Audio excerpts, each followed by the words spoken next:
Nuestra meditación de hoy se titula Orar sabiendo que ya hemos recibido. Y esto es fundamental, saber que ya hemos recibido muchas cosas de Dios, porque a veces nosotros oramos como huérfanos. ¿Por qué? Por nuestros esquemas mentales, por nuestras dudas, porque se nos ha enseñado a orar como si fuéramos mendigos que nunca hubiéramos recibido nada de Dios, pero en la palabra se nos dice lo contrario. Vamos a la carta a los Efesios en el capítulo 1 y vamos a ver que antes de que incluso nosotros supiéramos que podíamos orar, ya habíamos recibido. Y esto vuelvo y repito y lo enfatizo. Antes que, no solo que oráramos, sino que antes que nosotros supiéramos que existía algo que era la oración, antes que tuviéramos entendimiento, ya habíamos sido por parte del Señor bendecidos con muchas cosas. Dice Efesios 1, versículos 3 al 6, lo voy a leer. Bendito sea el Dios y Padre de nuestro Señor Jesucristo, que nos bendijo con toda bendición espiritual en los lugares celestiales en Cristo, según nos escogió en Él antes de la fundación del mundo, para que fuésemos santos y sin mancha delante de Él, en amor, habiéndonos predestinado para ser adoptados hijos suyos por medio de Jesucristo, según el puro afecto de su voluntad, para alabanza de la gloria de su gracia, con la cual nos hizo aceptos en el amado. Varios puntos inmediatamente saltan a la vista. Tal vez a usted le saltan otros que no a mí. Y así el Señor va completando la idea. Perfecto. Primero que Él nos bendijo desde los lugares celestiales y antes de la fundación del mundo, porque ya éramos escogidos. O sea, no habíamos ni nacido. Todavía el mundo no se había fundado, pero ya nosotros estamos en la mente, en el corazón de Dios. Y ya no solamente estamos en su corazón, sino los planes que Él tenía para nosotros. Y por eso, para cumplir esos planes, Él ya nos respondió dándonos talentos, vocación, habilidades, capacidad de entender.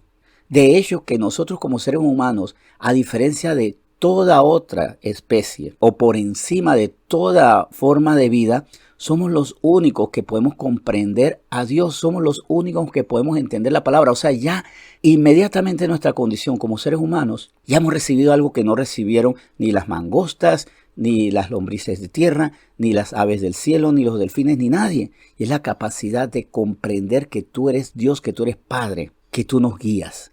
Ya hemos recibido desde antes de nacer. Ya se había predestinado que íbamos a ser adoptados como hijos. ¿Por qué se había predestinado que íbamos a ser adoptados como hijos? Porque el Señor sabía que nos íbamos a separar, la raza humana se iba a separar, iba a renunciar a la paternidad suya, y por eso Él ya había predestinado para nosotros que estamos aquí, que íbamos a ser adoptados. Así que si antes de acercarnos a Dios y decirle, Señor, dame algo porque es que en mi vida no hay nada, tenemos que saber que antes de nuestro nacimiento, antes de la fundación del mundo, ya estábamos en el corazón de Dios. Ya había planes para que fuésemos santos y sin mancha delante de Él. Ya había preparado en su plan que su propio espíritu nos limpiara y que su palabra también nos limpiara. O sea, ya nos había dado una palabra y un espíritu para tener una vida perfecta, con pensamientos perfectos. Antes de que nosotros renunciáramos a la paternidad, ya había definido que ustedes y yo, todos los que estamos escuchando esto, fuéramos adoptados, fuéramos reinsertados en su familia espiritual, fuéramos reinsertados en la ciudadanía de los cielos. Entonces, ¿qué debemos hacer nosotros? Primero que todo, entender que el Señor ya nos ha dado cosas. Vuelvo y repito, nosotros a veces oramos como huérfanos, como pobrecitos, como mendigos, como desahuciados, como personas que no tenemos nada, porque no entendemos que ya el Señor nos ha dado y nos ha dado su eternidad, a la que nosotros renunciamos cuando dijimos, silencio Dios, yo ahora me mando. Vamos a Primera de Pedro, capítulo 3, versículo 12.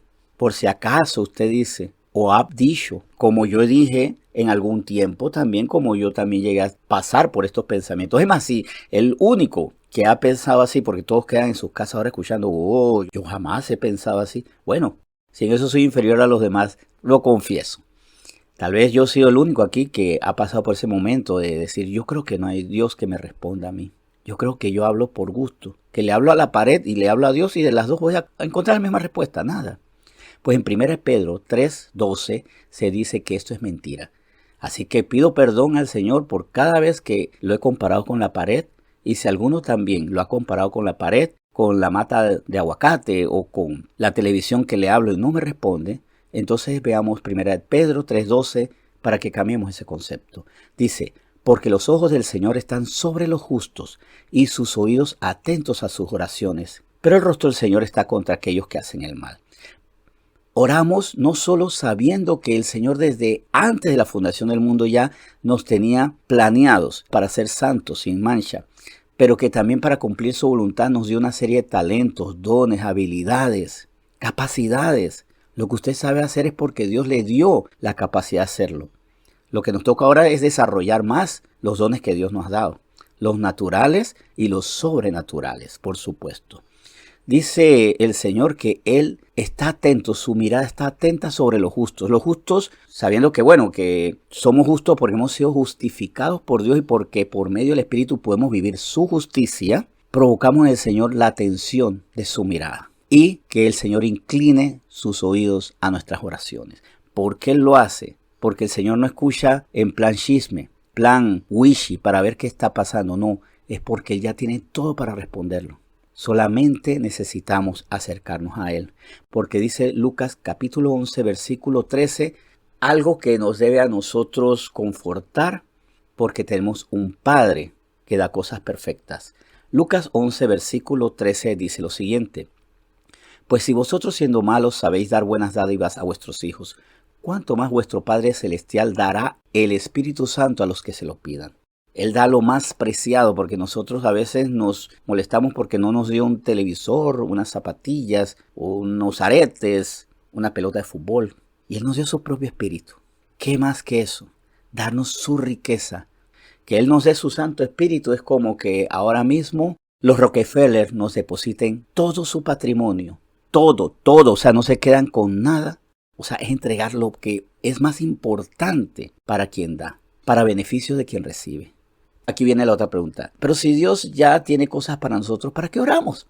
Ya tiene todo para nosotros. Pero es que recuerden que Él tiene planes y nosotros también. Entonces, ¿para qué oramos? Primero, para que nos recuerde que está con nosotros, para que nos confirme los planes que son conforme a su voluntad, para que nos corrija en los que pedimos y que están mal, porque oramos para que Él nos corrija, y para ser consolados, porque cuando recibimos respuestas negativas nos da dolor, nos ponemos a llorar o nos enfadamos. Él nos consuela cuando pedimos mal. Pero lo más importante, oramos porque tenemos un vínculo eterno con Él. Porque por medio de Cristo que murió en la cruz, para que nosotros disfrutemos confiadamente, acercarnos al trono de la gracia, como dice Hebreos 4:16, podamos tener precisamente misericordia y gracia para el oportuno socorro. Nos acercamos a Dios porque es nuestro papá que nos quiere confirmar que estamos bien, nos quiere enseñar porque hasta las malas peticiones son muy didácticas para saber orar bien, para consolarnos y para que crezcamos en ese vínculo que Cristo hizo eterno, ese vínculo que nos lleva a la salvación. Oramos no para ver si el Señor nos va a escuchar, porque Él ya nos escucha y antes de que nosotros tuviéramos voz, ya tenía planes para nosotros. Que nunca más tengamos esa sensación de que somos huérfanos, pobrecitos, menesterosos. Antes que supiéramos hablar, ya el Señor tenía toda una herencia para nosotros. Y por eso vamos a bendecirlo hoy en oración. Señor, te bendecimos porque antes de la fundación del mundo ya tú nos tenías planeado y tenías grandes cosas para nosotros y nosotros tenemos que aprender a vivirlas conforme a la sabiduría que tú nos das, con un corazón puro que recibe con agrado todo, hasta lo que no entendemos inicialmente, que sabemos aceptar el no que tú nos dices porque pedimos a veces mal y tú no nos respondes con una afirmación a lo que está mal porque eso nos haría daño. Señor, nunca más huérfanos. Somos tus hijos y tú tienes mucho para nosotros y que la oración nos permita, más que ponerte una lista de peticiones, conocer qué tú pides para nosotros y hacernos aptos para lo que tú quieres para nosotros. Yo te bendigo y te doy gracias y bendigo a quienes escuchan y te pido que les bendigas, dándonos a todos el entendimiento de para qué es la oración y como una gran bendición de parte de quien nos bendijo desde antes de la fundación del mundo. Bendecimos tu palabra con la que hoy nos has formado. En nombre de Jesús. Amén.